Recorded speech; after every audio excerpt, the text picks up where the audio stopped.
Kok bisa-bisanya, apakah karena kebetulan? Tapi kalau kebetulan ini bukan satu dua, sudah banyak kejadian lah, sudah banyak korban ketika menemukan uang di perempatan itu selalu saja meninggal gitu dan nggak pernah selamat. Ketika si Boden bilang banyak duit, nggak tahu dari mana atau seperti apa, saya seolah-olah sadar, astagfirullahalazim, ini apa? Jadi orangnya kayak kerajaan zaman dulu gitu loh, bajunya kayak pakai baju kerajaan gitu. Terus si keretanya juga dihias lah, warnanya seperti kuning-kuning keemasan gitu. Saya kan tepak satu-satu, terutama si Hadi yang paling penakut. Ya sadar. Dia langsung nangis. Jadi menggigil ketakutan, nangis. Tapi anehnya ketika saya lagi nyadarin si Hadi, si Boden yang teriak, Allahu Akbar, Allahu Akbar. Maneh nyokot hak maneh, ayeuna urang rek nyokot hak urang.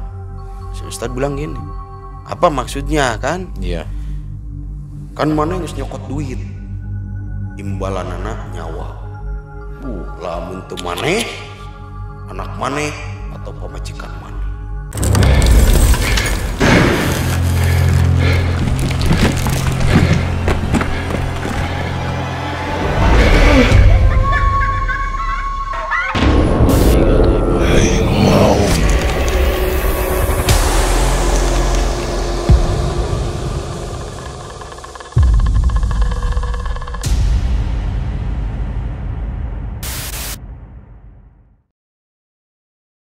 Assalamualaikum warahmatullahi wabarakatuh. Sobat Malam Mencekam sekalian, gimana kabarnya nih? Tahun ini sudah menginjak di tahun 2022. Semoga kita diberikan kesehatan semuanya ya. Amin. Saya mengingatkan kembali Sobat MM sekalian bahwa Malam Mencekam itu upload di setiap hari Senin, Rabu, Jumat, dan Sabtu. Dan jamnya jangan lupa itu tepat di jam 20.30 waktu Indonesia bagian Barat. Nah Sobat MM, di video kali ini kita sudah kehadiran seorang narasumber, yaitu Kang Firman. Kita langsung berkenalan, kita ngobrol-ngobrol dengan Kang Firman. Assalamualaikum Kang Firman. Waalaikumsalam warahmatullahi. Gimana kabarnya hari ini? Alhamdulillah luar biasa. Luar biasa ya. Kang Firman tinggal di Bandung ya? Bandung. Di Bandung ya. Nah Kang Firman, ada cerita yang mau dikisahkan oleh Kang Firman ya? Ya. Itu seputar apa tuh Kang Firman? Jadi karena saya hidup di kampung ya, jadi seputar kampung saya karena memang dulu banyak sekali ritual semacam pesugihan. Pesugihan berarti ya, pesugihan. mengenai pesugihan yang ada di kampung di mana tempat tinggal Kang Firman. Ya. Tapi jangan diceritakan dulu ya, Kang Firman. Dan ngomong-ngomong katanya Kang Firman punya channel YouTube juga ya? Alhamdulillah lagi ngerintis. Lagi ngerintis ya. Channelnya apa Mas kalau boleh tahu? Nama channelnya Wanci Sarepna. Namanya Wanci Sarepna. Wanci Nama Sarepna, channelnya ya. iya. Oke, nanti silakan yang mau mampir ke channelnya Kang Firman. Nama channelnya adalah Wanci Sarepna. Oke, itu berkisar apa tuh? Jadi histori sih lebih ke sejarah. Sejarah ya. Jadi history dan misteri. Wah, keren tuh pasti ya, jangan lupa. Nah, bagaimana kisah yang akan disampaikan oleh Kang Firman? Kisah pengalaman pribadi yang akan disampaikan ya. Seperti apa keseruannya, jangan kemana-mana, tetap di Malam Mencekam.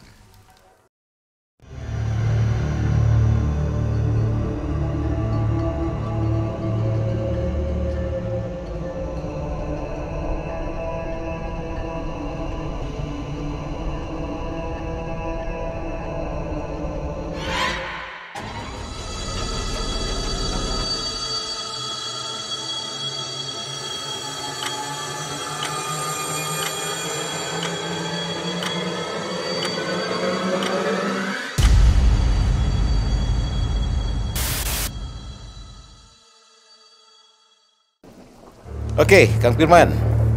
Nah, tadi ceritanya adalah seputar pesugihan yang ada di kampung ya. Ya. Itu seperti apa nih? Boleh langsung mungkin dikisahkan kepada Jadi kita. awalnya ya kita juga ya hidup seperti biasa saja ya, layaknya di kampung karena memang notabene di tempat saya itu petani. Jadi secara penghasilan dan penghidupan juga terlihat lah karena nggak ada yang bekerja di kota ya. Jadi penghasilan, jadi orang kampung makan suka heboh gitu ya. Jadi kalau beli TV satu orang itu satu kampung bisa ketahuan semua. Jadi ketahuan lah penghasilan orang itu dari mana. Namun akhir-akhir ini agak mulai heboh nih. Jadi di suatu dusun gitu, tahu-tahu orangnya ngebangun rumah, terus beli mobil yang notabene di kampung saya itu motor aja itu cuman sekdes lah yang punya, motor inventaris negara gitu. Itu ya. pun inventaris ya. Inventaris negara. Nah ini tahu-tahu di sebuah dusun itu dia beli mobil, terus rumah sudah bukan direnovasi lagi tapi dibangun ulang. Bak istana lah untuk di ukuran di kampung gitu. Ini kisaran tahun 2005-an lah. 2005-an ya. Jadi kampung saya kan karena pelosok gitu kan, pelosok. Jadi ngedengar suara motor itu saya bagaikan mendengar petir di kala mau hujan gitu. Jadi saking jarangnya. Jadi kan nggak ada petir di siang bolong gitu ya, harus tunggu hujan baru ada petir. Nah ini tahu-tahu di dusun tersebut sekitar tahun 2005-an itu dia ngebangun rumah, beli mobil. Sementara penghidupannya sama aja gitu, bertani seperti itu saja. Dan rata-rata bertani juga 60% itu buat konsumsi pribadi, baru lebihnya baru dijual gitu. Jadi paling kelihatannya orang belanja itu ya setahun sekali kalau mau lebaran aja. Dan lahan pun mungkin kebaca ya, nggak terlalu banyak, nggak terlalu besar ya. Nggak terlalu luas lah karena lahan luasnya sendiri malahan kebanyakan punya orang luar gitu. Jadi tani pun buruh tani gitu, penggarap, bukan tani murni gitu ya, tanah sendiri. Jadi mulai ketahuan ini kok ada apa di dusun ini. Awalnya kita biasa aja, cuman menginjak 3 tahun dari tahun 2005 itu sekitar tahun 2008 mulai banyaklah kejanggalan-kejanggalan yang terjadi. Jadi teman-teman seangkatan saya itu kalau kata orang kampung mah paeh baseuh, banyak yang mati mendadak. Jadi teman seangkatan saya itu ada yang lagi yang ngopi, ngerokok gitu ya depan rumah, tahu-tahu ngegeletak, meninggal. Iya, awalnya sih ya yang namanya meninggal kan itu sebuah misteri ilahi kita juga nggak tahu, ya biasa saja. Jadi ya udah meninggal, udah takdirnya, cuman masih muda sayang, karirnya masih panjang lah. Betul. Berpikirnya seperti itu ya. Berpikirnya masih rasional lah. Ketika berpikir rasional tapi lama kelamaan kok makin sering. Nah akhirnya sesepuh kampung mempunyai inisiatif, ini ada apa? Gitu. Jadi kecurigaan mulai muncul. Kecurigaan mulai muncul. Ini kenapa? Karena kalau yang meninggal mungkin punten ya, kalau yang udah sepuh gitu ya, kita juga mungkin karena memang udah umurnya gitu ya, udah waktunya. Ini mah kebanyakan anak-anak muda. Nah mulailah ditelisik. Mulai diselisik oleh sesepuh kampung, ini yang meninggal kok kenapa? Nah rata-rata ternyata setelah beberapa bulan lah berjalan penelusuran itu sama sesepuh kampung, nah, ketahuan ternyata kalau yang meninggal itu setiap anak yang sudah menemukan uang lah ya, duit di perempatan jalan. Jadi kalau kita nemu di perempatan jalan, kalau nggak siang atau malamnya sakit gitu ya, mungkin kalau sakit agak nggak terlalu mencurigakan juga ya karena sakit dulu gitu. Nah tapi jarang juga yang sakit tahu-tahu langsung meninggal aja. Tapi anehnya itu menemukan uangnya yang di perempatan itu. Jadi si korban itu setelah menemukan uang itu. Iya, setelah dan selalu menjadi korban. Dan selalu menjadi korban gitu. Nah setelah ketahuan, oh mungkin ini kendalanya apa nih uang yang di perempatan itu. Nah dari situ semacam kumpul lah ya sesepuh-sesepuh dari setiap dusun itu ya, musyawarah. Ini sebenarnya ada apa?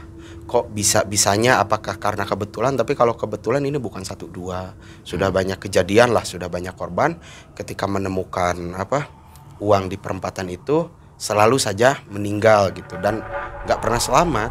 Dan kalaupun ada yang sempat sakit dulu sampai 3 hari itu dibawa ke rumah sakit. Rumah sakit itu ini nggak ada yang harus diobatin. Kalau ke rumah sakit ketahuan kan ada sakit mah atau apa. Nah ini mah rumah sakit juga bingung, nggak ada diagnosa. Akhirnya sama rumah sakit dipulangkan. Malahan masyarakat juga semacam menggerutu lah ya. Wah percuma ke rumah sakit oge teu diobatan kan gitu. Tapi kata sesepuh kampung ini mah sakitnya bukan sakit biasa. Mungkin ada hal-hal lain lah kayak gitu. Awalnya kita nggak belum curiga tuh ke arah-arah situ gitu. Nah setelah yang 3 hari ini meninggal, nah sebelum meninggalnya itu kan ditanya, karena dia ada 3 harian sakit, ditanya sama sesepuh kampung. Nah di situ ketahuan yang murni banget ketahuannya, kamu sakit kenapa? Kan sehat lah, orangnya sehat, malahan mah seneng poli, dia seneng olahraga lah orangnya, terus juga masih muda. Jadi saya itu habis nemuin uang di perempatan. Berapa? Padahal nominalnya nggak gede, cuman 94.000. Jadi saya habis nemuin uang itu, saya sama teman-teman biasalah beli rokok, beli kopi, kita nongkrong. Oh, dibelanjain? Ya dibelanjain. Nah habis dari itu, padahal teman-teman yang sama-sama ngopi nggak sakit, cuman saya aja. Kata yang sesepuh kampung itu, Bismillah aja, mudah-mudahan nggak ada apa-apa. Tapi mungkin karena sudah kelewat lah ya, terlanjur, besoknya dia meninggal. Nah dari situ mulai kecurigaan, wah jangan-jangan nih kampung sebelah yang mulai megah itu melakukan pesugihan. Nah dari situlah kita mulai ada semacam patroli kampung lah, mulai patroli kampung. Jadi saya sebagai pemuda inisiatif lah sama teman-teman waktu itu, karena memang melihat orang tua kan siang sibuk di ladang kan bertani, capek juga. Kita inisiatif lah, bagaimana kalau tiap malam kita begadang, tapi jangan terlalu malam juga karena sekolah juga kan waktu itu, ya paling sampai jam 1 lah, sampai jam 12 kita begadang di perempatan, memberanikan diri. Walaupun sebelumnya kita juga minta doa lah sama sepuh-sepuh kampung itu supaya kita terjaga juga. Jadi awalnya mah banyakan tuh, tapi akhir-akhirnya nggak pada berani. Jadi cuman saya waktu itu, si Ade waktu itu, si Adi sama si Boden. Jadi cuman berempat lah. Nah ya cuman yang bukan berani sih, lebih ke konyol lah kalau menurut saya, itu si Boden. Jadi si Boden itu orangnya lebih konyol. Jadi kalau ngomong sompral lah kalau kata orang Sunda mah, jadi sembarangan gitu kalau ngomong gitu. Nah kita ngeronda lah di perempatan. Waktu itu bawa tiker biasa, bawa kartu gaple, katanya biar nggak bosan kita sambil gaple aja. Nah kita main gaple, malam pertama nggak ada apa-apa, malam kedua nggak ada apa-apa. Nah pas malam ketiga kita dipanggil sama sesepuh, nanti 2 hari lagi katanya, itu malam Jumat Kliwon.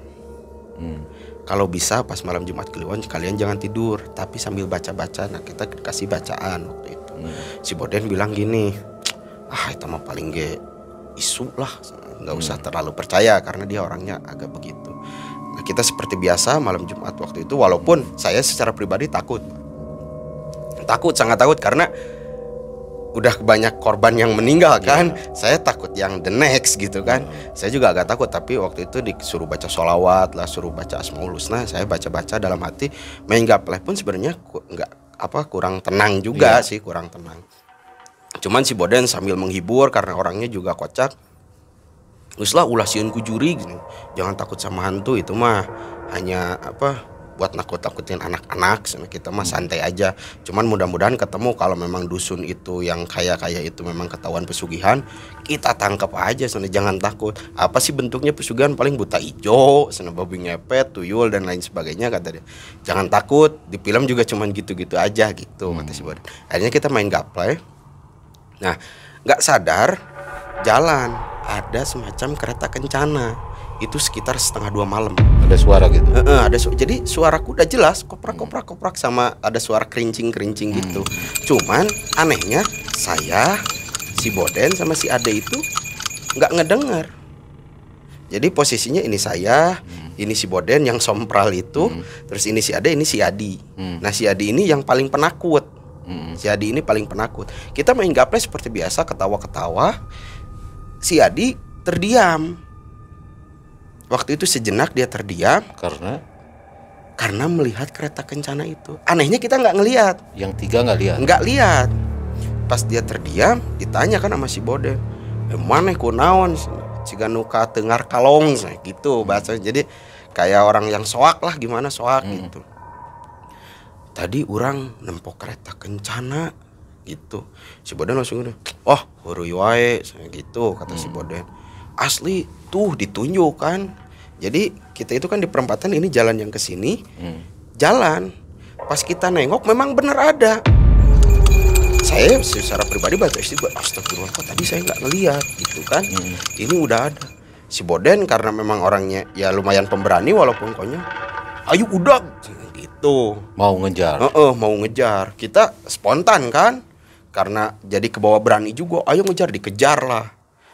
Dikejar. Nggak jauh sih, paling sekitar 400 meteran kita ngejar. Itu kelihatan, tahu-tahu hilang. Si kereta kencana itu hilang begitu aja. Jarak berapa dari kalian waktu itu? Ya paling kalau sekitar jarak 200 meter lah. Kita ngejar itu ada sekitar 400 meter. Jadi jaraknya ya ke paut 200 meter karena jalanan lurus. Jadi abis belokan gini jalanan lurus tapi agak nanjak.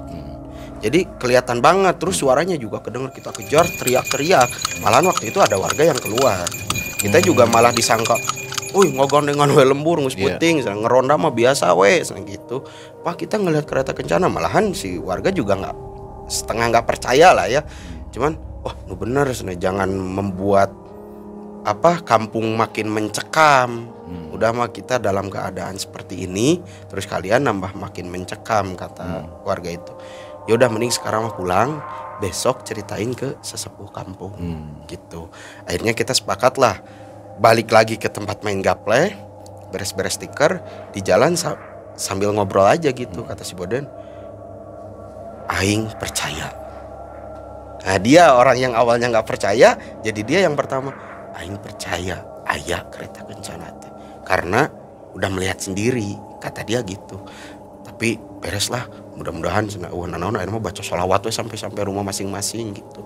Kita pulang aja bubar. Nah, besoknya biasa rutinitas. Itu jam berapa tuh kejadian itu? Setengah 2-an. Setengah 2 malam. Sekitar setengah 2 malaman lah. Setengah 2 atau jam 2-an lah.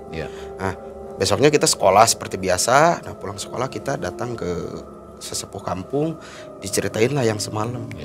Kata sesepuh kampung, oh berarti benar ada. Tapi kata sesepuh kampung, jangan diceritain ke masyarakat. Takutnya masyarakat yang sedang dalam ada ketakutan malah jadi parno lah ya. Parno, jadi merasa sangat gitu kan di kampung itu. Kata sesepuh, ya udah, nanti kemungkinan nih malam Jumat Kliwon lagi datangnya kemungkinan. Cuman kata sesepuh kampung, feeling saya bukan malam Jumat, tapi malam Selasa. Malam Selasa Kliwon. Jadi gimana, Bah? Bilang ke sesepuh kampung itu. Malam Selasa Kliwon, siapin sesajen. Bukan kita percaya sama sesajen, kata sesepuh kampung, tapi biasanya buat kita undang gitu. Datanglah hari yang direncanakan itu malam Selasa Kliwon. Kita bikin sesajen biasa kayak gitu, disimpanlah di perempatan itu. Itu maghrib, habis sholat maghrib lah, masih maghrib, masih siang lah ya. Nyimpen itu ya, nyimpen itu. Jadi di sesajen itu ya biasa kayak kelapa, kopi pahit. Kalau di kampung mah rujak roti. Teh. Terus kelapanya yang pakai gula gitu ya. Terus kopi pahit, kopi manis, terus kacang ijo. Ya kayak semacam bubur kacang ijo ya, tapi nggak pakai gula gitu. Sama bunga-bunga lah, kembang sejenis kembang gitu. Pakai tampian nyiru misalnya, pakai nyiru. Simpan di perempatan. Kata sesepuh kampung, tapi nggak ada energi yang nyerap katanya. Pas beres dia berdoa, kok nggak ada energi yang nyerap, kayaknya nggak datang nih gitu. Kita tungguin aja sampai 1:30 malam. Kalau 1:30 malam nggak ada tanda-tanda, terus dia ngasih kayak tanda semacam, bukan dupa sih, tapi ada yang ditancepin, dibakar. Nih nanti kalau ini goyang, itu kemungkinan ada energinya mau masuk katanya. Kalau enggak, udah biarin aja, nanti kita tunggu malam Jumatnya. Kata sesepuh itu. Nah, kita si sesajen itu diberesin, cuma ditancepin itu aja.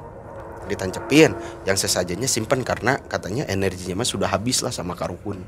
Itu disimpan. Kita seperti biasa aja main gaple. Nah, 1:30 sesepuh kampung pulang kan?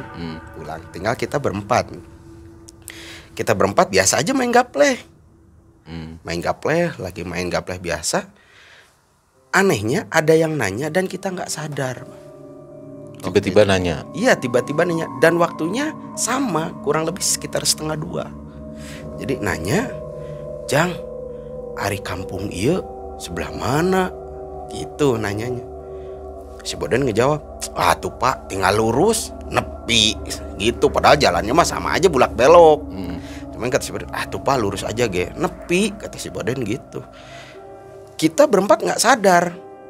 nggak sadar yang nanya itu siapa, orang mana. Kalau di kampung kan dari ujung ke ujung kita kenal. Nah ini mah saya nggak sadar. Biasanya kalau ada orang nggak kenal nanya itu mau ke siapa, dari mana, ya kan, biar tahulah identitasnya. Ini mah kita nggak sadar. Lagi nanya, si Boden bilang gini, "Weh Pak, mau duit lo Pak yuk." Gitu. Di kereta kencana itu banyak duit. Kelihatan Banyak duit. Bagi atuh sagepok mah, kata si Boden gitu. Ketika si Boden bilang banyak duit, nggak tahu dari mana atau seperti apa, saya seolah-olah sadar. Astagfirullahalazim. Ini apa? Jadi orangnya kayak kerajaan zaman dulu gitu loh bajunya. Kayak pakai baju kerajaan gitu. Terus si keretanya juga dihias lah. Warnanya seperti kuning-kuning keemasan gitu warnanya. Jadi kalau menurut saya kayaknya emas deh. Terus ininya penuh. Saya sadar, astagfirullahaladzim. Saya kan tepak satu-satu, terutama si Hadi yang paling penakut. Ya sadar. Saya takutnya dia lempeh Yuni, kata orang kampung mah takut kesurupan kan. Iya.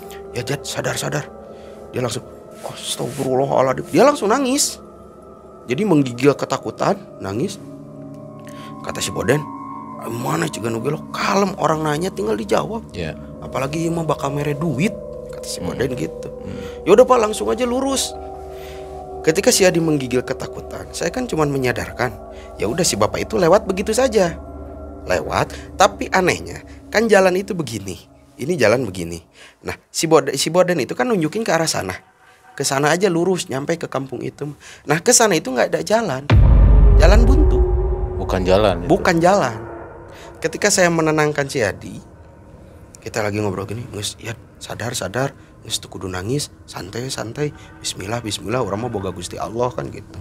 Kata si Boden, "Wah, timbang nu nanya ge sieun komodi datang buta hejo kan gitu," kata dia. Tapi anehnya ketika saya lagi nyadarin si Adi, si Boden yang teriak, Allahu Akbar. Kunaon dan mana? Jadi ngelihat si kereta kencana itu lurus ke yang bukan jalan itu. Jadi lurus aja terus si kereta kencananya. Jadi semacam apa ya, gawir tebing gitulah ya. Tebing pendek itu. Dan jadi, bukan jalan. Bukan. Jadi si keretanya itu terus aja lurus. Lancar gitu. Lancar jalan. Lurus. Dan si Boden, jadi dia sambil berkata, biasalah suara kebun binatang keluar semua. Dia ketakutan. Allah ngelihat kereta kencana lurus. Saya takutnya si Adi ini pingsan. Ayo sadar, ayo lompat karena kita takut gitu kan. Lari. Yang dituju itu ya rumah sesepuh kampung. Ngegedor-gedor sesepuh kampung, bangun, sesepuh di mana? Langsung dikejar tapi udah nggak ada. Nah, cuman di situ sangat jelas karena si kereta kencana ini nanya mau ke kampung ini, dan ternyata kampung itu yang pembangunannya tadi sangat yang makmur. Iya, yang makmur itu. Jadi di situ mulai ketahuan, benar berarti ini teh pesugihan. Mungkin orang-orang yang meninggal yang sebaya saya itu dikorbankan. Tapi nggak habis di situ, kita nggak langsung seujon, fix lembur ini pesugihan ya, kampung ini pesugihan, nggak juga. Kata sesepuh kampung, kita seujon juga nggak boleh juga, karena itu kan buktinya baru gaib, belum bukti yang real nyata kalau kampung itu teh melakukan pesugihan. Akhirnya dengan segala cara ya tanya-tanya ke orang yang bisa, yang punya pengalaman gitu. Kalau ciri-ciri pesugihan teh apa aja gitu. Ya orangnya katanya baik, bla bla bla. Cuman kalau habis syukuran lah, semacam ngasih makan kayak gitu, mesti kalau nggak ada orang yang sakit ya meninggal lewat gitu. Nah kita awalnya biasa aja lah, udah kita syariat kampung katanya harus kata sesuatu kampung itu harus hajat lembur. Jadi hajat lembur itu semacam tolak bala lah, tapi dengan tata cara kolot lah ya, dengan tata cara ya orang lembur gitu, dengan adat istiadat kita ngadain hajat lembur waktu itu. Alhamdulillah tuh dari mulai kejadian si kereta kencana itu nggak ada kejadian sekitar ya 6-8 bulanan itu adem ayem, nggak ada yang mati. Kalaupun ada yang meninggal ya ada yang kecelakaan, kalau nggak yang ngelahirin normal gitu, wajar. Ada yang meninggal. Akhirnya kita ngerasa wah kampung udah aman nih. Alhamdulillah dengan doa bersama ruatan kampung gitu, alhamdulillah aman semua. Ternyata masalah nggak sampai di situ. Belum selesai juga. Jadi mungkin kalau bahasa sekarang mah jurignya juga lagi cooling down mungkin karena udah ketahuan ya. Iya. Karena udah ketahuan si hantunya juga mungkin berhenti dulu. Nah, sekitar 6 sampai 8 bulan ngerasa adem. Ada satu kejadian yang paling anehnya, ustadz di kampung saya. Tapi bukan meninggal. Si ustadznya sakit.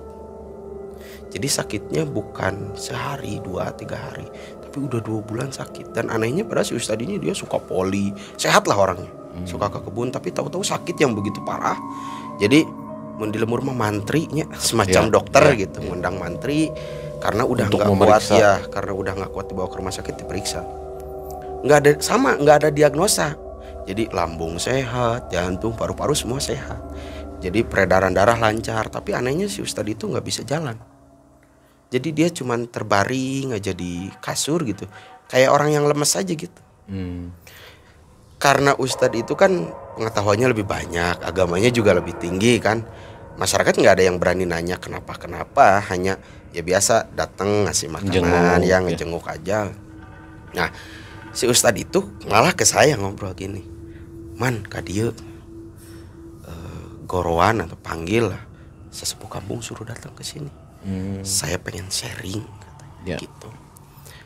Oh iya Pak Ustadz, saya pergi aja ke rumah sesepuh kampung, ngejemput, datang ke rumahnya Pak Ustadz. Pak Ustadz ini sesepuh kampung datang karena beliau pas waktu saya datang mungkin ketiduran lah ya, ketiduran.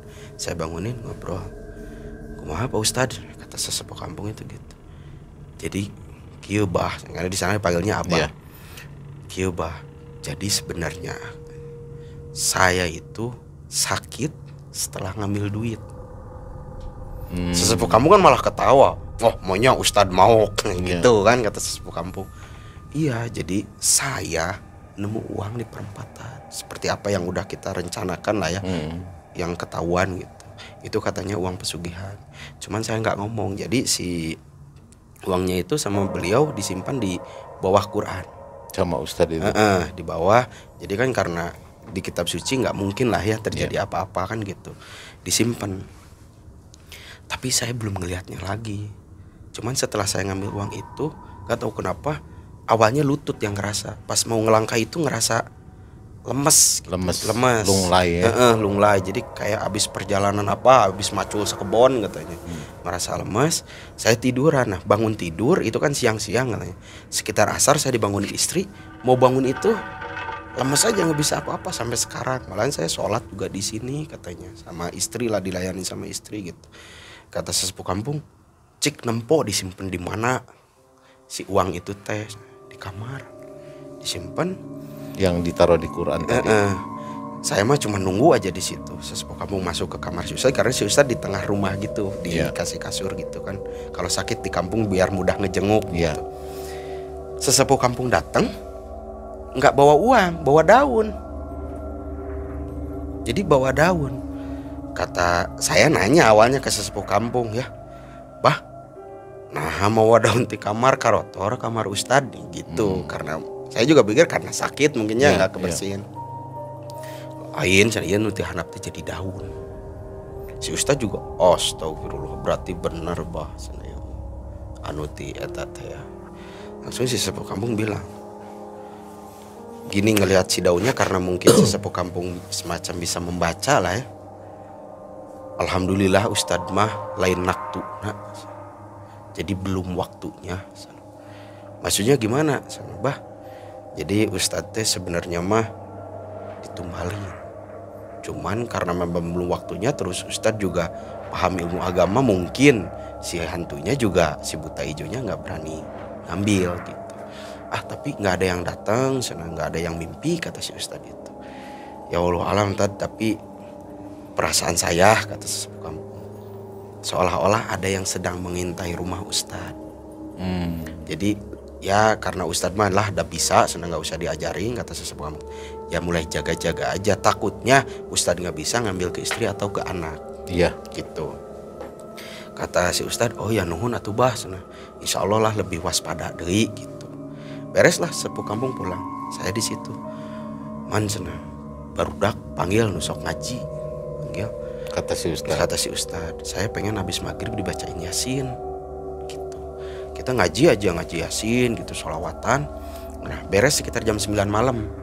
Ustad jeung teh pamit pulang gitu, udah malam kata Ustad. Ya sok hati-hati di jalan parulang. Beres lah, saya mah malamnya tidur biasa we gitu ya, tibra nggak ada apa-apa gitu. Beres, pas paginya istri si Ustad, saya mah nggak negor, nggak nanya, cuman ngelihat istri si Ustad itu lari nangis, lari nangis bah, jadi lari nangis ke arah rumahnya sesepuh kampung. Kata saya ada apa nih, jangan-jangan Pak Ustad aneh gitu ya gitu, meninggal apa gimana gitu ya, atau parah gitu.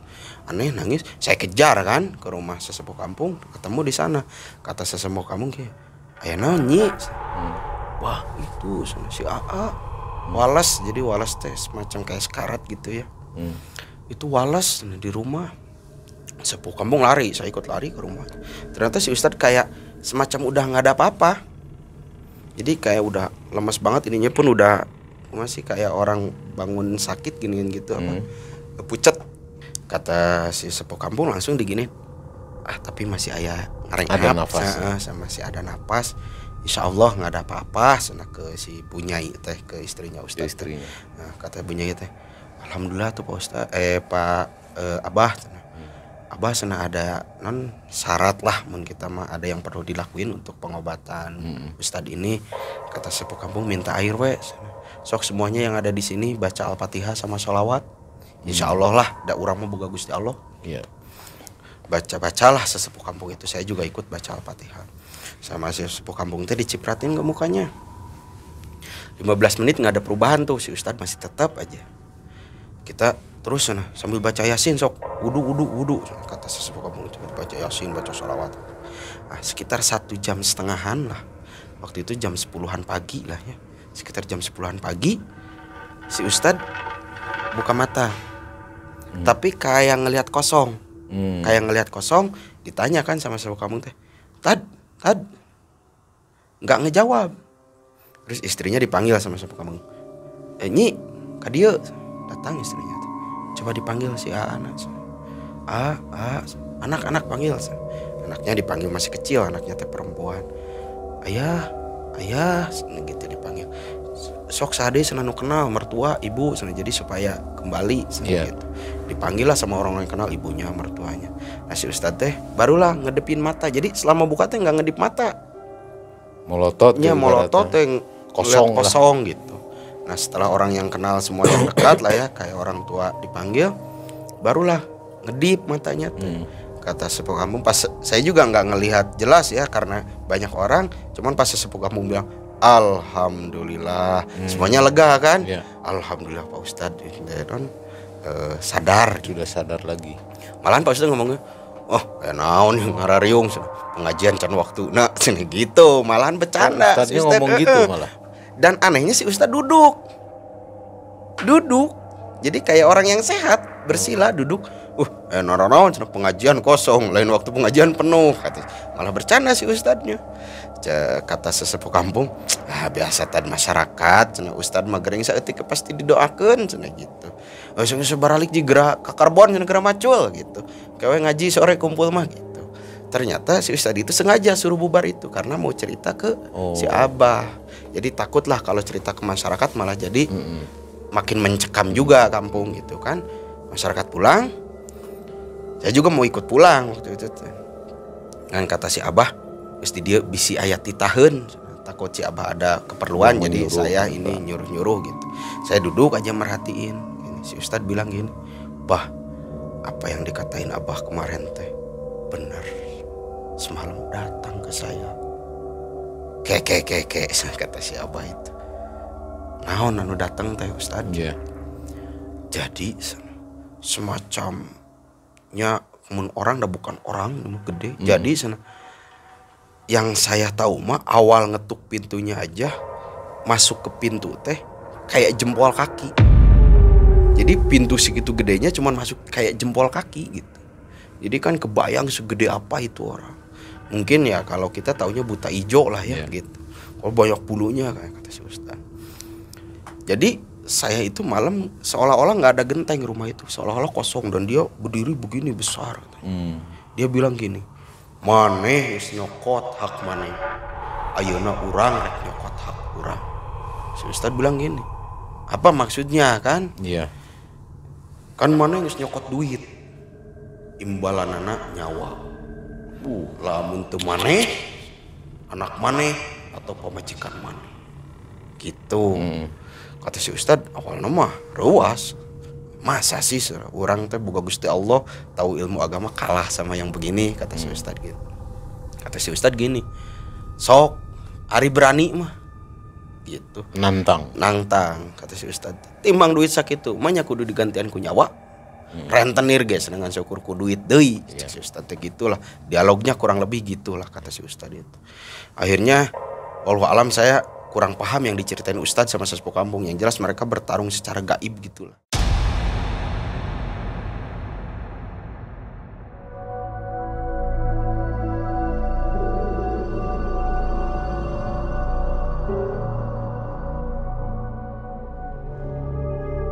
Maneh geus nyokot hak maneh. Ayeuna urang rek nyokot hak. Imbalanana nyawa.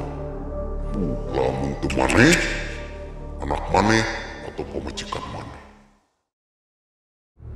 Bertarung secara gaib, si buta ijonya kalah, namun syaratnya si Ustad harus nganterin si buta ijo ini. Ketika kalah karena seolah-olah nggak kuat lah si buta ijo untuk pulang.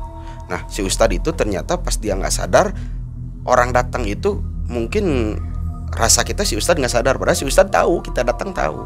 Oh, cuman kata si Ustad, saya itu masih dalam perjalanan menuju pulang. Kata si Ustad itu, saya tahu ada yang datang apa suruh baca Yasin ini saya tahu. Cuman saya masih dalam perjalanan jauh menuju pulang, nggak habis nganterin si ini. Dan dari situ si Ustad nyebutin kalau ternyata dusun itu melakukan pesugihan di kota ini, karena nganterin si buta hijau ini. Jadi si Ustad nganterin, datang. Cuman sana, saya takut, kata si Ustad. Takut apa Pak Ustad? Kata sesepuh. Jadi ini yang bikin takut itu.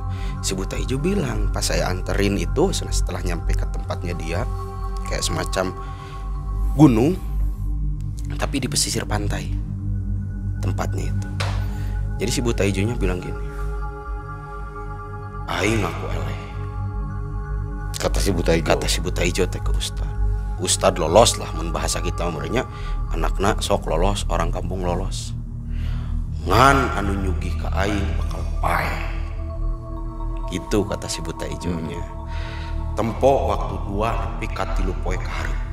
Kata buta hijaunya gitu. Jadi si Ustad bilang gitu ke sesepuh kampung. Jadi gimana tuh bah? Nah, tetap sana yang melakukan pesugihan kan Allah teh sana maha menerima taubat. Siapa tahu taubat apa gimana walaupun udah musyrik. Dan kita nggak tahu yang diterima taubat masih apa. Kata si Abah, ya gimana tuh? Kita juga nggak tahu siapa yang pesugihannya. Soalnya banyak. Maksudnya di kampung sebelah itu. Iya. Gimana tuh? Gimana sana si Ustad, sesepuh kampung ngadain inisiatif. Gimana kalau dusun sebelah juga kita ngajakin ruatan, pengajian, gabung. Nah siapa yang nggak mau ngaji kan ketahuan. Iya. Akhirnya sok atuh kapan dah itu ngomongnya 2-3 hari pasti bakal diambil. Kata sesepuh kampung. Isuk we langsung. Ayeuna sore sana kita berangkat ke sana, kita bewarain lah. Gitu. Akhirnya si Ustaz sama sesepuh kampung datanglah ke kampung sebelah itu, ngomonglah bla bla bla bla bla ke sesepuh kampung di sana. Yang sesepuh kampung menerima. Benar Pak Ustaz, benar Abah. Uing oge sebenarnya nama geus curiga. Hayang ayakeun ruatan lembur teh. Hayu urang ngaji. Nah, siapa yang enggak mau ngaji kan ketahuan. Ada orang nggak ada yang keluar kota di sini mata nih semua kan gitu. Sepakatlah besok mengadain pengajian ya ruatan lembur itu. Pulanglah Pak Ustaz sama sesepuh kampung, kita diskusi jadi kampung. Nah dari kita juga yang bisa ngaji beberapa orang dibawa. Jadi minimal di setiap penjuru kata Pak Ustaz teh ada yang azan dulu biar ngusir jin. Berangkatlah sama anak-anak pengajian kurang lebih 10 orang lah waktu. Berangkat kemana nih? Berangkat ke kampung sebelah itu besoknya itu. Kita berangkat besoknya asar itu waktu itu asar karena pengajiannya rencana ruatan lemburnya habis maghrib. Asar kita berangkatlah ke kampung sebelah bersama santri Pak Ustadz sekitar 10 orang. Berangkat ke sana, santri ditunjukkan sama Pak Ustadz satu-satu untuk azan di setiap penjuru kampung tersebut. Azan habis beres itu pengajian. Anehnya yang kumpul itu kan kampung itu kurang lebih ada sekitar 200 kakak. Di kampung seberang. Kalau 200 kakak kalau sama istrinya aja kan 400 orang. Belum punya anak apa. Itu yang ngaji itu ya kurang lebih 80-an lah, 80 orang. Kalau waktu di kampung saya Ruatan Lembur kan semuanya ikut. Ini mah cuma 80 orang. Si Abah sesepuh kampung saya nanya kan ke sesepuh yang di sana, "Bah, kumaha nu ngaji ngan 80? Masyarakat loba." Gitu. Aneh bah, disuruh pengajian susah. Tapi walaupun gak ikut pengajian semua nyumbang. Jadi ada yang ngasih beras buat ngeliwatnya, ada yang ngasih uang buat rokok bapak-bapaknya, buat kopi, ngasih duit mah. Tapi pengajiannya nggak mau ikut. Si Ustadz kan sama sesepuh kamu sambil diskusi, bingung atuh bahas ini yang nggak ikut ngaji. Padahal kesibukan sama petani. Sama.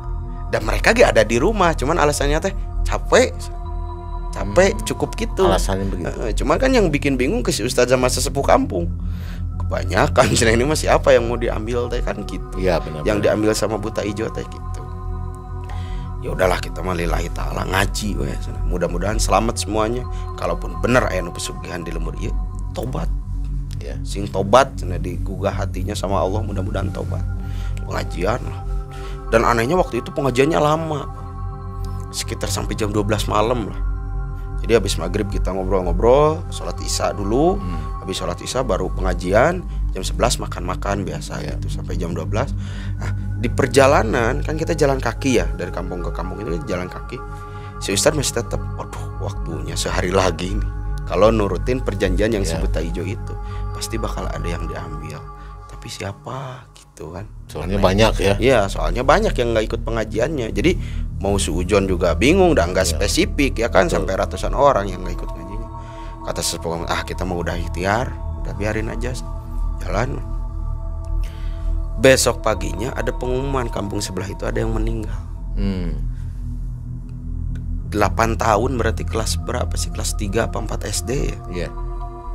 Anak ya seorang kaya lah, salah satu orang kaya itu meninggal. Nah di situ ketahuan lah kalau dia itu pesugihan. Tapi kita juga belum mau nuduh. Akhirnya sesepuh kampung sebelah dipanggil lah sama Pak Ustadz, cuma diskusi gimana nih. Ya udah kita omongin aja baik-baik supaya cobalah berhenti. Kalaupun konsekuensinya nanti kita tanggung bareng-bareng aja seperti apa. Oke, kapan kita mau ke sana? Dah si bapaknya jam segini masih ke kebon sana. Iya. Paling sore lah. Sore ke kampung ke sana, rumahnya udah kosong, Bang. Udah pindah dia. Mungkin dia udah ngerasa mengkerucut ke dirinya. Itu ya? Iya, ketahuan ternyata dia hari itu tuh nggak ke kebon. Jadi dia nyewa ke kota, nyewa semacam mobil angkutan bak gitulah. Jadi orang-orang ke kebon dia kemas. Dan rumahnya sampai sekarang masih ada tapi udah hancur. Karena udah nggak diisi. Kata orang ada yang pindah ke seberang, ada yang Allah alam lah pindah kemana. Cuman yang jelas sampai sekarang orang itu nggak ketemu lagi. Cuman anaknya meninggal pas 2 hari, seperti apa yang dibicarain Buta Ijo ke si Ustadz itu. Dan mulai dari situ alhamdulillah lah sampai sekarang pesugihan udah mulai memudar lah. Artinya udah nggak mulai mencekam lagi di kampung, udah ya hidup normal lah. Terus ketahuan gitu. Jadi masyarakat beberapa yang ya disinyalir melakukan pesugihan setahun kemudian pindah. Kenapa bisa begitu? Ya mungkin mereka malu secara sosial. Jadi secara sosial masyarakat juga kan menyudutkan. Oh percuma Bung Harge lain tani. Nah mulai ada celetuk-celetuk pindah. Tapi anehnya semua orang yang pindah dari kampung saya itu anaknya semua meninggal.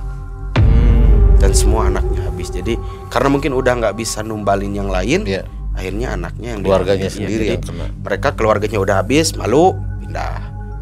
Dan rumahnya ya begitu aja, yang namanya rumah nggak diurus, udah ada yang roboh tiangnya, udah ada yang atap rumahnya udah roboh gitu. Alhamdulillah lah pesugihan penumbalan gitu udah nggak ada lah di kampung saya sekarang gitu. Cuman anehnya sampai sekarang yang pesugihan itu yang masih menjadi pertanyaan saya, mereka itu sudah pernah berangkat ke Tanah Suci Jadi saya juga masih mengkolerasikan, bingung ini menurut hukum agama seperti apa. Tapi walau alam juga sekarang saya juga nggak nyaksiin mereka itu ke tanah suci benar-benar berangkat atau cuman hanya kamuflase supaya dia disebut orang yang agamawan lah ya, yang agamis gitu, supaya terhindar dari tuduhan pesugihan itu. Cuman yang jelas yang melakukan pesugihan waktu itu karena sudah mengkerucutkan sama si Ustadz, oh mungkin rumah ini karena kaya di luar kebiasaan orang kampung saya gitu kan, agak janggal. Agak janggal. Nah, mereka mulai pada pindah, tapi keluarganya yaitu sudah pada habis. Jadi cuma tinggal mereka, istri sama suaminya, itu sampai ibunya, mertuanya, anak-anaknya semua meninggal. Dan meninggalnya itu nggak wajar gitu. Jadi seperti apa tuh? Jadi meninggal kayak anaknya nih, ada salah satu anaknya itu yang umur 8 tahun itu lagi main kelereng ya, anak keceng lagi main kelereng gitu. Dia cuma bilang, aduh riet, nah gitu, pusing. Ada yang nanya kan, bapak-bapak karena depan warung itu pas ronda gitu lagi main keleci. Kenapa Jang? Aduh pak, riet pak, pusing ya. Anaknya duduk ini, ayo bapak dianterin ke rumah. Pas digendong ini udah nggak ada.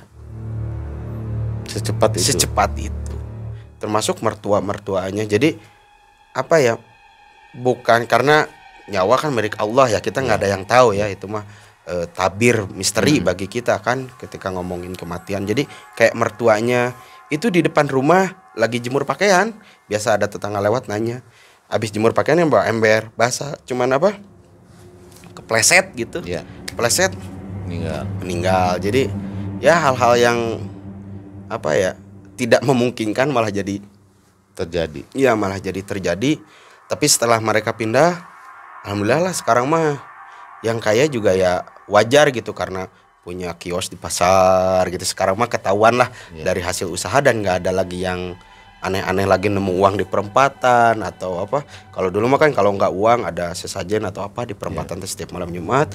Nah sekarang mah alhamdulillah relatif aman. Mungkin orangnya juga udah mulai berpikir lah ya kalau itu hal-hal yang jelek lah gitu. Seperti itu mungkin Mbak.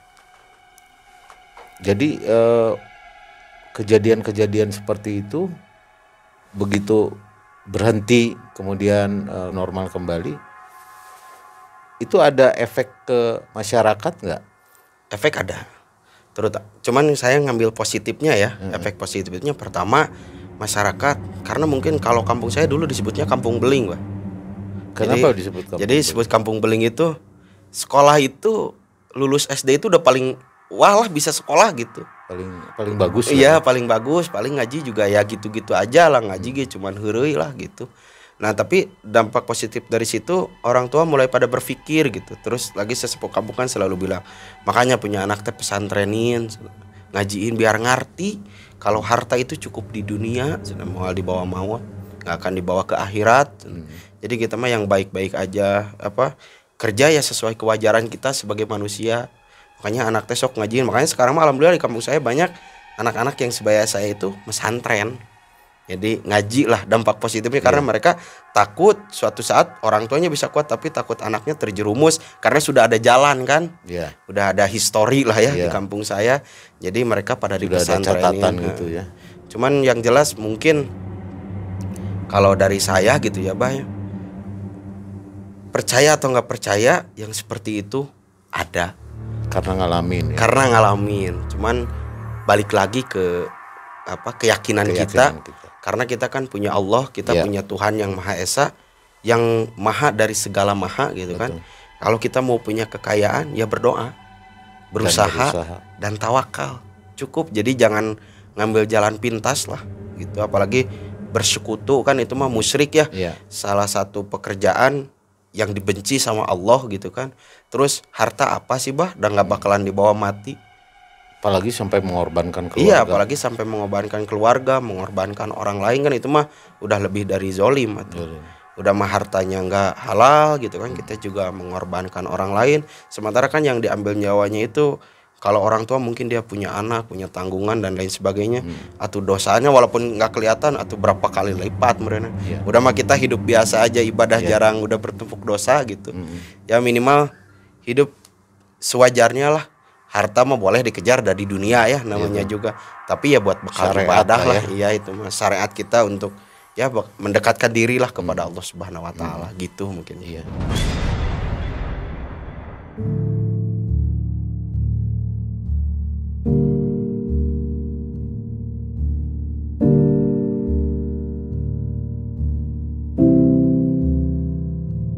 Harta apa sih bang? Udah nggak bakalan dibawa mati. Sementara kan yang diambil nyawanya itu kalau orang tua mungkin dia punya anak, punya tanggungan dan lain sebagainya, atau dosanya walaupun nggak kelihatan atau berapa kali lipat. Nah, Kang Firman yang mau kita tanyakan, orang kan yang pesugihan-pesugihan itu kan sekarang udah pindah, udah ini. Terus kondisi sekarang tuh seperti apa? Apa masih seperti dulu, suasananya masih seperti dulu? Terus kemudian rumah-rumah yang mereka pindah ini apa masih ada? Kalau sebagian udah ada yang hancur, udah ya ada yang jatuh sama tanah. Berarti nggak dirawat ya? Nggak Semenjak dirawat. Pindah itu? Karena masyarakat juga takut untuk ngisinya. Tapi ada beberapa juga yang disuruh sesepuh kampung, udah diisi aja nggak apa-apa. Ada juga yang nempatin? Ada beberapa yang diisi dan ditempatin gitu di rumah tersebut gitu. Ada kejadian nggak yang aneh? Alhamdulillah Menempati sih rumah. nggak ada sih, cuman apa ya? Ada juga sempet sekali gitu. Jadi setelah keadaan aman lah ya, mereka pindah semua merasa nyaman gitu. Nah anehnya itu sempet ada beberapa kali babi ngepet gitu. Cuma kan ini mah nggak numbalin orang katanya babi ngepet mah. Walaupun sempet kena sih si babi ngepet mah. Itu Sempet. gimana tuh? Maksudnya, Jadi nah setelah aman itu warga karena suasana udah normal nih. suasana udah normal. Nah ada beberapa warga yang merasa kehilangan uang. Mulai rame lagi nih, siapa lagi nih pesugihannya, tapi ini mah nyari duit, ngilangin duit, apakah tuyul katanya, apakah babi ngepet gitu. Ngobrol lah, cuman itu mah cuman sebentar, artinya sebentar gini. Wah, sana kalau babi ngepet mah kata sepuh kampung, kata Pak Ustadz gampang nangkepnya. Nyadat tata cara kampung lah ya, yang bisa nangkep babi ngepet. Waktu itu nih di malam ini apesnya babi ngepet katanya. Kita harus tangkap bareng-bareng gitu.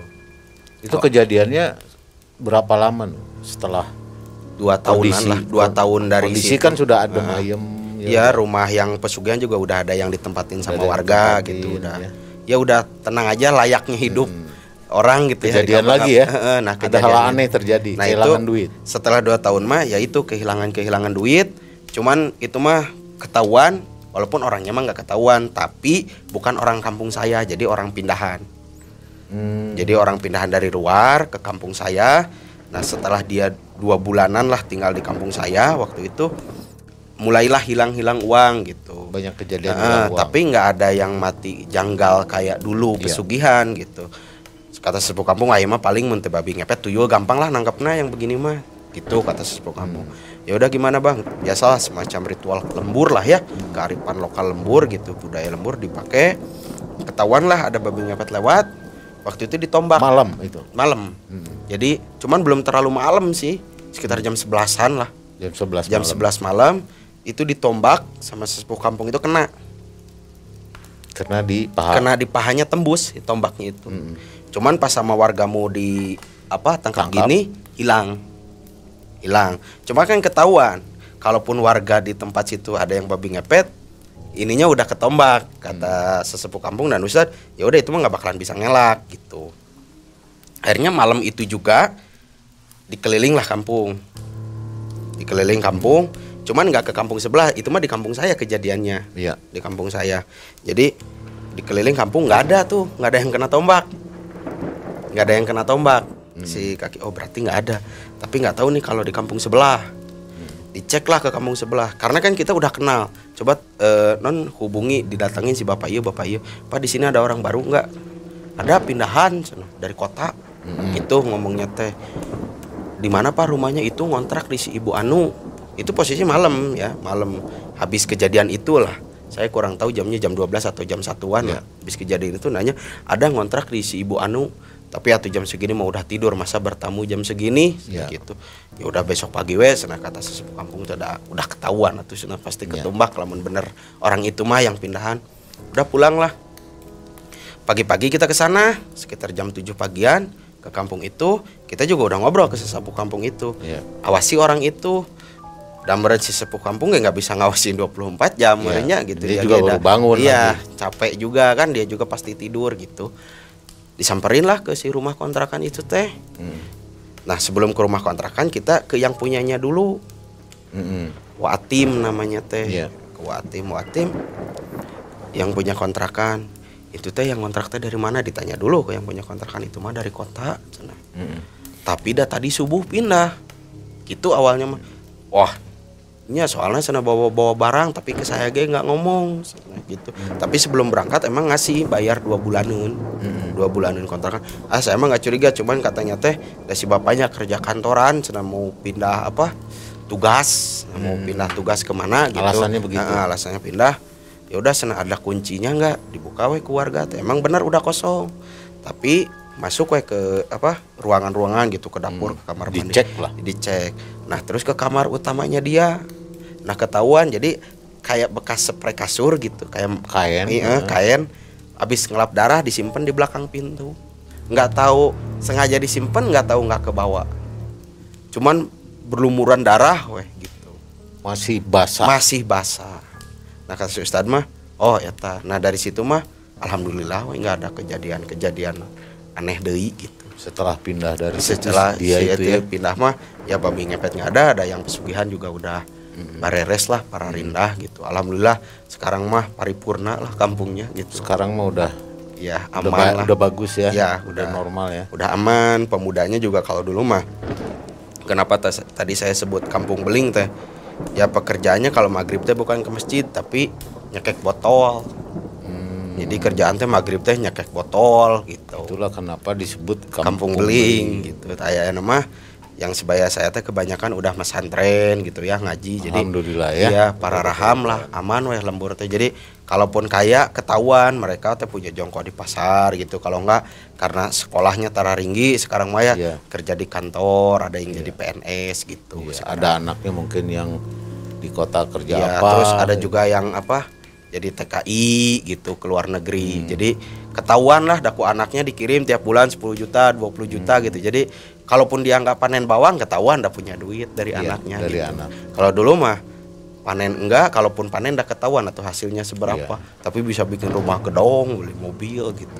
Makanya mencolok kayak dulu. Dan gitu. itu terbukti ya memang. Dan terbukti kampung gitu. itu kampung pesugihan. Iya, kampung dulu pesugihan. Iya, tapi alhamdulillah sekarang mah ya layaknya kehidupan seperti biasanya lah. Kalaupun meninggal ya walaupun ada yang meninggal mendadak ya udah nggak kaget lagi, maksudnya itu mah meninggal biasa gitu, udah nggak berjangkau. Dulu mah kan paling lama tuh 3 hari sekali ada, 3 hari sekali di dusun dia ada yang meninggal. Kayak wabah gitu. Iya, jadi kayak pandemi kalau sekarang mah gitu di Cukculok ada terus gitu. Kalau sekarang mah ya wajar lah, ya sewajarnya orang meninggal kan pasti ada lagi gitu ya. Iya gitu. Nah itu kan kalau masalah yang korban-korban dari pesugihan itu kalangannya umurnya gimana itu? Kalau muda, kebanyakan tua? mah muda sih, kebanyakan mah muda. Soalnya kalau yang orang tua ge ada, cuman nggak terlalu. Terus kalaupun ada ge masyarakat kurang curiga sih kalau ke yang orang tua mah cuman ya udah waktunya cuman gitu aja sih. Cuman kalau yang muda-muda gitu ya, umuran 8 tahun gitu ya, sampai umuran 20 tahun lah ya, lagi itu yang paling banyak. Lagi cangker-cangkernya cek orang Sunda mah. Itu teh 40 mah ada lah. Kurang lebih 40 dari setiap dusunnya gitu. Dan anehnya yaitu per 3 hari sekali, 2 hari sekali ada we yang meninggal ngedadak kayak gitu. Berarti jadi memang dijadiin tumbalnya ya. Iya, gitu. Jadi kurang lebih sekitar 40 orangan lah ya. Sekitar 40 orangan mah ya ada we gitu yang ini gitu. Nah, Kang Firman, itu tadi saya dengar di kampung itu pesugihan itu yang ini ngebangun, yang ini ngebangun. Jadi kayak banyak yang berubah hidupnya itu begitu banyak ya itu. Berarti yang melakukan pesugihan itu nggak satu ya? Kalau awalnya mah sih kata sesepuh kampung mah seorang. Awalnya. Karena merenang ngelihat dia, aduh, untuk tani, untuk gawe, bungar gitu. Jadi enak meren. Tanya ikut. Dah kata si Ustadz mah pas waktu yang si buta hijau berkelahi itu datang ke tempat itu memang semuanya dari situ. Jadi awalnya mah seorang, nah ngikut yang lainnya teh yang pengen kaya secara instan teh gitu. Akhirnya yang lain mengikuti ya. Karena nggak mau capek mungkin. Iya dah, kalau sendiri mah tuh merenan masa 3 hari sekali. Iya. Pasti banyak kan. Ya gitu. orang kan kadang-kadang kalau imannya nggak kuat, jauh dari Allah Subhanahu Wa Taala. Jadi ketika ngelihat orang itu ikut, Iya. Apalagi pesugihan ngomongin kekayaan, ngomongin isi perut, makan orang haget lah gitu. jadi kayak apa ya, perkampungan itu jadi kayak nular semua ya, jadi ikut Iya. pesugihan ya. Ya tuh dah kerjaan sehari-hari bertaninya, buruh bangunan atau apa yang capek-capek lah ya gitu. Ngelihat tetangga tahu-tahu punya Nggak kerja mobil, tapi maju. masa tanina teh biasa gitu ya. Lahan sedikit, tahu-tahu beli mobil, tahu-tahu bangun rumah. Siapa yang nggak mau bertanya, siapa yang nggak mau ikut Nggak mau gitu. tertarik ya. Tapi hari yang tahu mah, aduh malah takut gitu ngelihat Betul, orang itu. Tapi yang ini mah, wah sih punya jalan nih untuk jalan pintas gitu. Banyak bertanya, akhirnya makanya si dusun itu aja Dan itu cukup banyak ya cukup banyak sih. yang ikut pesugihan. Kalau heman saya ya yang saya perkirakan, tapi walau alam ya, saya juga nggak tahu pasti. Itu kalau 15 sampai 20 kakak mah ada lah. Makanya nganter duitnya aja pakai kereta kencana Iya, ya. pakai kereta kencana, ada itu mah kayak rombongan gitu, seblek gitu ya, nggak seorangan gitu. Iya, kalau sekarang kan pakai elep ya. Iya, Nganter sekarang duitnya. pakai paket sekarang. Pakai paket. Iya. Luar biasa. Nah, Kang, dari cerita yang Kang Firman sampaikan ya, pengalaman yang benar-benar ini dialami oleh Kang Firman sendiri gitu. Kira-kira ada moral cerita apa nih yang mau disampaikan sama sobat MM semua? Jadi untuk sobat MM semuanya, kalau dari saya gitu ya, pertama percaya atau nggak percaya gaib itu ada. Jadi hal-hal mistis itu ada. Cuman balik lagi ke kepercayaan kita masing-masing. Terus yang keduanya, jangan ngambil jalan pintas karena nggak semuanya jalan pintas itu baik. Iya. Gitu ya, apalagi mencari kekayaan dengan cara musyrik gitu kan. Iya.